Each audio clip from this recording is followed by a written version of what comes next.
Pierre Lebrun, les 24 dernières heures ont été vraiment occupées à Montréal avec la signature de Lane Hutson hier. Jeff Gorton qui a signé son nouveau contrat. Kent Hughes également aujourd'hui. Prolongation de contrat de 5 ans pour les deux. Qu'est-ce que tu peux nous dire sur la façon dont les négociations entre les Canadiens et Gorton et Hughes se sont déroulées?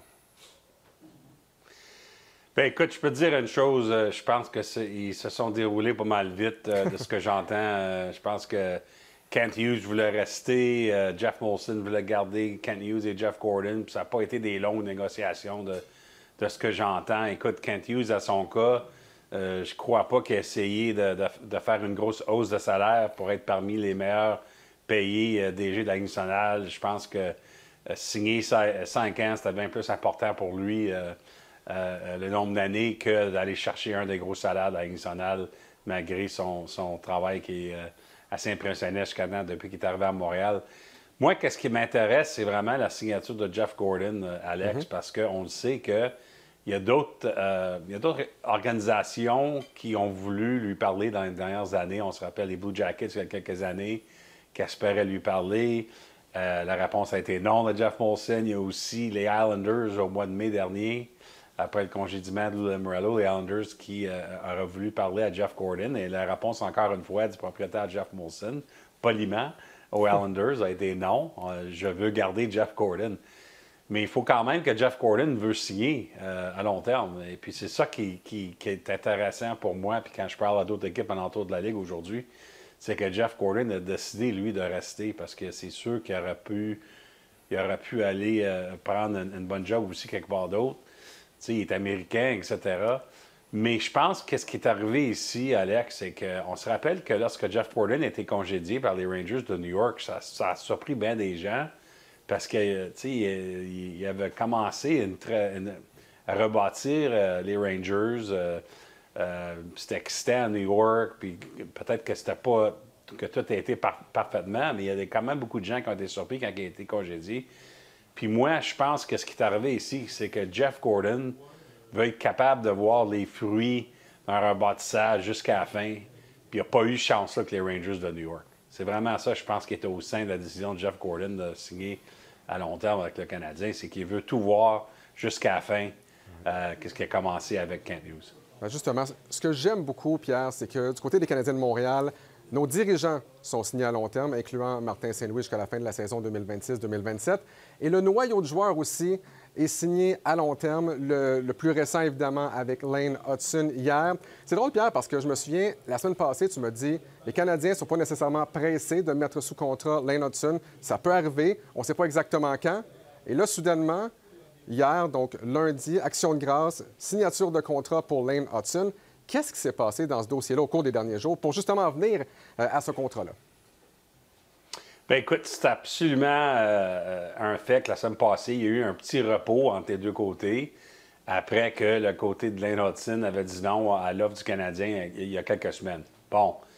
Mais qu'est-ce qui s'est passé après ça? C'est que le Canadien a fait message aux agents de Lane Hutson que si vous êtes prêts à signer plus ou moins le contrat qu'on a déjà offert, on peut recommencer là-dessus. Puis c'est ça qui est arrivé.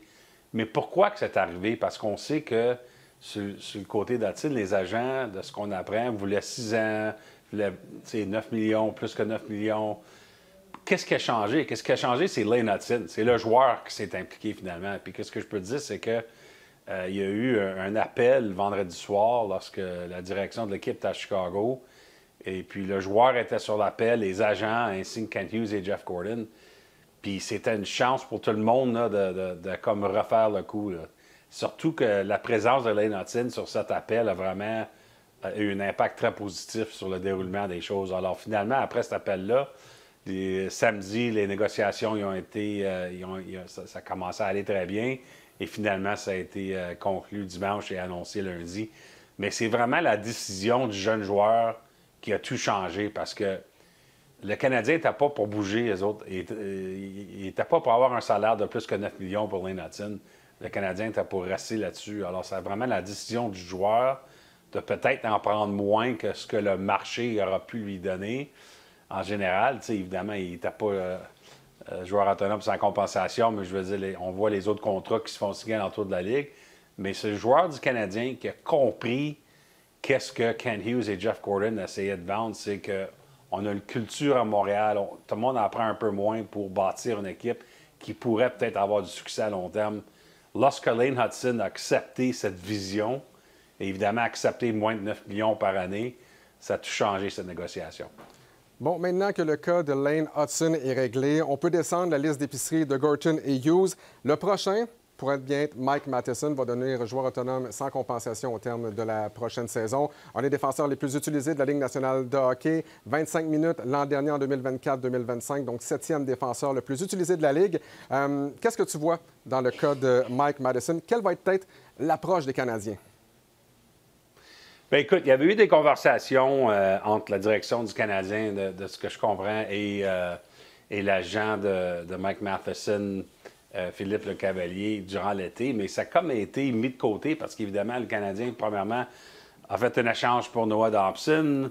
Ils l'ont signé. Puis ensuite, évidemment, cette longue négociation avec Lane Hutson. Alors, la situation de Mike Matheson a comme été mise de côté un bout de temps, puis tout le monde était correct avec ça. Tout le monde comprenait ces deux bords.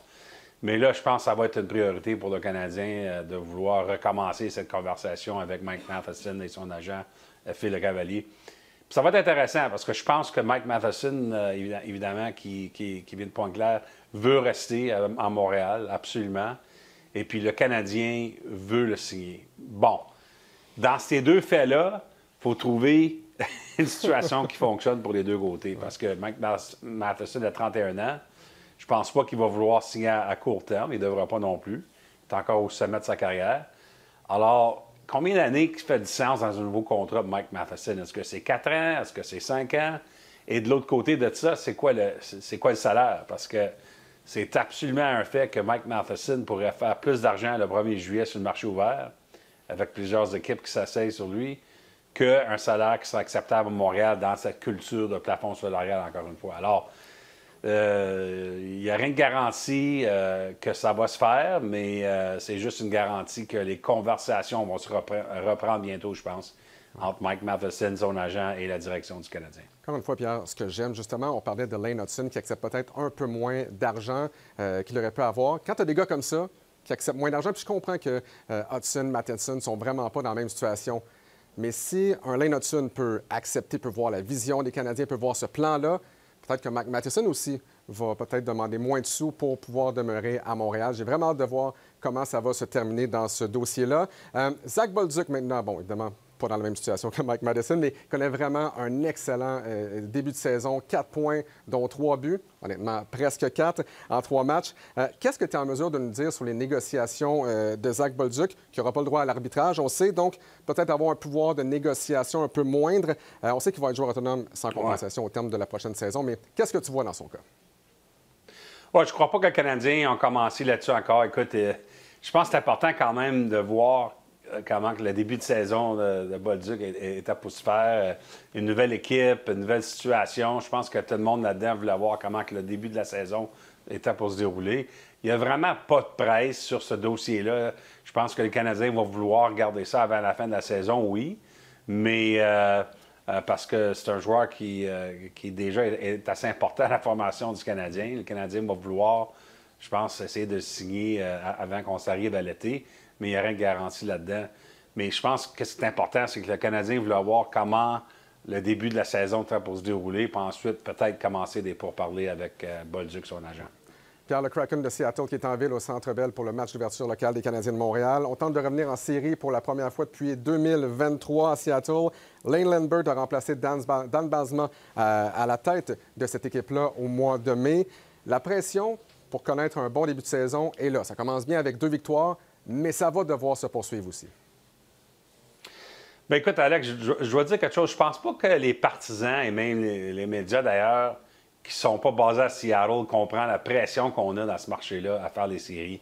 Tu sais, je pense qu'on regarde ça, nous autres, de loin, puis on voit une équipe d'expansion, ils ont déjà fait les séries une fois, puis on dit, ben c'est correct, c'est pas une mauvaise équipe. C'est pas de même qu'on pense dans l'organisation du Kraken. On veut absolument faire des séries. On trouve ça inacceptable que ça n'a pas arrivé la saison dernière. Puis ça a amené des gros changements. Je veux dire, Ron Francis, là, il est président, mais il y a un changement au niveau de DG, c'est maintenant Jason Botterill. Et sur le côté de l'entraîneur-chef, Dan Bylsma a été congédié après seulement une saison derrière le banc. On était prêt à payer le restant de son contrat il y a quelques années pour faire un changement de même après seulement une saison, mais ça souligne l'urgence dans ce marché de faire sûr qu'on connaît une bonne saison. Alors, Lane Lambert l'a mentionné, qui est maintenant entraîneur-chef. J'ai parlé avec Botterill ce matin sur l'urgence de tout ça. Puis une des choses que Botterill m'a dit, c'est que Lane Lambert, déjà, qui a vraiment un gros impact avec l'organisation. L'équipe est meilleure défensivement, une meilleure structure d'équipe. Alors déjà que ça se fait sentir le changement d'entraîneur. Mais une des choses que Botterill m'a dit aussi, c'est qu'écoute, c'est une longue saison, c'est le fun d'avoir commencé comme il faut, mais que son équipe, il va falloir que ça c'est 4 lignes qui marquent des buts pour cette équipe-là. Ça ne sera pas une grosse équipe offensive où c'est 3-4 vedettes qui font tout le travail. Ça va être vraiment le total des 4 lignes pour eux autres, les Kraken. Alors, il y a du travail à faire, mais un bon départ de saison pour le Kraken. Oui, on va voir si ça va se poursuivre ce soir au Centre Bell. Pierre Lebrun, un gros merci et on se reparle très bientôt. Merci.